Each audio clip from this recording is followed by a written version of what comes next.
Komitiana. Kembali lagi sama aku di review film. Ini movie ya, masih dari Korea lagi. Judulnya Toxic. Kalau kamu pengen tahu apa aja yang akan aku bahas, kamu cek timestamp dan kamu bisa loncat ke bagian yang kamu suka ya.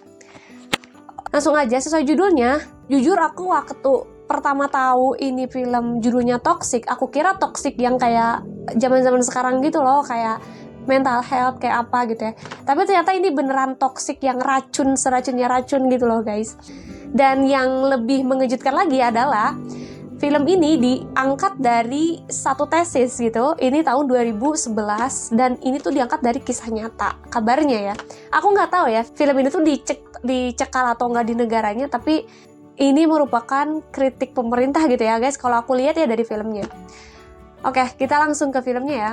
Jadi judulnya Toxic, premisnya itu adalah jadi ada penyakit fibrosis paru yang mengeras. Paru yang mengeras ini disebabkan oleh pelembab udara, dan pelembab udara itu mengandung racun. Racun itu ditaruh di desinfektan. Desinfektan ini dijual oleh perusahaan ya, perusahaan namanya O2 gitu. Dan O2 ini memang perusahaan yang sangat besar gitu ya guys, yang sangat berpengaruh gitu untuk perekonomian. Nah, kita langsung masuk ke konfliknya. Ada satu keluarga, ayahnya dokter, ibunya ibu rumah tangga, dan anaknya itu lagi sakit entah kenapa, belum tahu pada saat itu. Terus anaknya itu les renang. Di saat les dia itu pingsan di dalam kolam renang. Nah, dari situlah temu konfliknya itu apa. Jadi saat anaknya dilarikan ke rumah sakit, ibunya ke rumah membawa peralatan anaknya, baju atau apa gitu. Ibunya yang meninggal di rumah dan gak tahu kenapa. Si ibunya ini punya adik perempuan yang pengacara. Pengacara ini mengunjungi rumahnya dan menemukan kakaknya meninggal. Terus dilarikan ke rumah sakit. Setelah diotopsi, ternyata parunya tuh mengeras gitu. Dan itu penyakit itu tuh sama seperti anaknya. Dan tapi anaknya itu tidak meninggal ya. Anaknya itu masih dirawat dan kayak masih ada harapan. Dari situlah dia mencari tahu tentang ini penyakit apa sih. Dia tes lab, tes apa semua karena ayahnya ini dokter, dia tes lab segala macam. Dia mencari korban-korban dan bekerja sama dengan si adik iparnya yang pengacara ini untuk menyelesaikan kasus ini. Ketemulah di sana konflik antara perusahaan dengan korban ini. Perusahaannya tuh kayak, ini apaan sih gitu. Ini tuh kan kita ngeluarin banyak banget, yang mati kan cuma dikit. Itu sama aja kayak kecelakaan lalu lintas. Orang ngejual mobil, ngejual motor, yang mati kecelakaan itu kan nggak semua yang beli motor, beli mobil. Nah, perusahaan tuh ngelaknya tuh kayak gitu. Tapi memang perusahaan itu memang terbukti ya, dia tuh memang menggunakan bahan-bahan kimiawi yang berbahaya secara sengaja gitu. Cuman dia memang mengelak. Terus terjadilah pertarungan antara perusahaan ini dengan para korban. Para korban ini termasuk dokter dan pengacara gitu ya, yang fighting gitu ya dengan mereka. Di perusahaan ini ada CEO yang calon CEO Korea, namanya Han Woo-sik kalau nggak salah ya. Dia itu yang membantu atasannya untuk menghalalkan segala cara supaya gimana perusahaan itu tidak jelek gitu namanya. Dia menghalalkan segala cara, menyogok pemerintah maybe ya, terus dia tuh menyogok para korban untuk tutup mulut, dan kita kasih uang lumayan ya, kayak 1,2 M won. Jadi kan itu gede banget. Jadi para korban yang tadinya tuh punya utang dan miskin gitu, itu tuh tergiur gitu dengan uang segitu. Jadi ada banyak korban yang mending terima duit aja gitu. Akhirnya pengacara ini banyak yang pada ninggalin gitu korbannya, tapi dia nggak putus asa gitu, dia berjuang.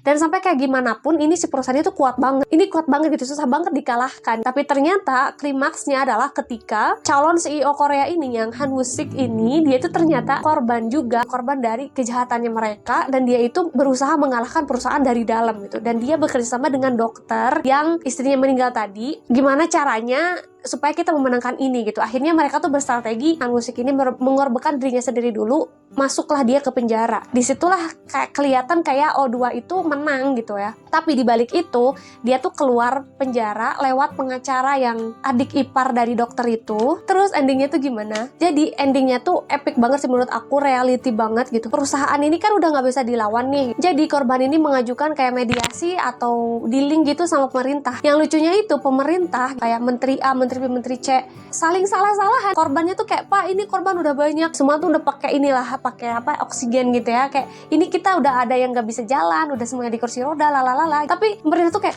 ini tuh bukan salah saya, itu salah Menteri A. Terus kata Menteri A, ini tuh bukan salah saya, itu salah BPOM. Kata BPOM, ini bukan salah BPOM, salah apa? Ini salah siapa gitu. Terus dari situlah dia tuh kayak geram banget gitu ya, para korban ini gimana sih, ini kenapa kalian bisa mengatur negara sih gitu, kayak kalian ini wakil rakyat atau bukan sih gitu. Dan habis itu tuh di situ endingnya tuh beneran nggak bisa menemukan titik temu. Akhirnya di luar lah teriak-teriak gitu orang yang demo, kita butuh keadilan, kita gini, kita butuh keadilan, kita bla bla bla bla. Dan itu tuh yang paling depan untuk demo itu tuh si Han Woo-sik itu, yang dia itu sebelumnya masuk penjara gitu guys. Jadi kesimpulannya tuh ini tuh pertarungan antara yang kecil melawan yang besar, tapi tetap gak ada titik temu. Cuman kita bisa melihat dari endingnya gimana orang besar menangani kasus seperti ini gitu ya. Aku terkesan dengan endingnya yang emang benar gak ada titik temu gitu ya. Gimana ya mau nyalahin pemerintah, gak mau disalahin, yang bikin salah juga perusahaan, yang bikin owner juga perusahaan, terus perusahaannya juga udah lepas diri gitu ya. Ini kan kita dikasih izin lah pemerintah gitu lah ibarat kata. Jadinya rakyat sama pemerintah gitu yang perang. Aku terkesan banget dengan film ini, dan ini tuh judulnya beneran toksik, yang racun gitu ya, racun yang untuk merusak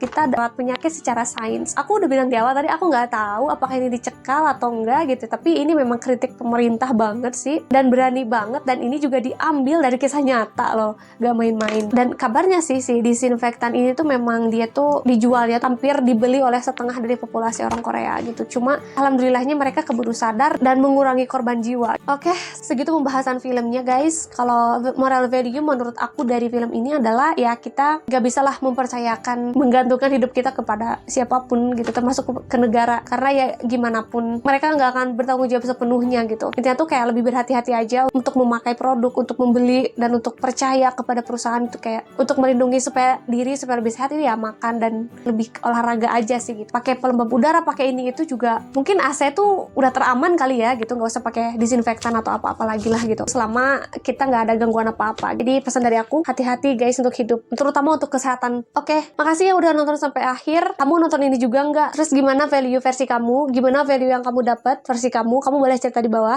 Terus kalau kamu punya saran atau rekomendasi, boleh banget di komen bawah. Makasih udah nonton sampai akhir. Sampai jumpa di lain video. See you. Bye.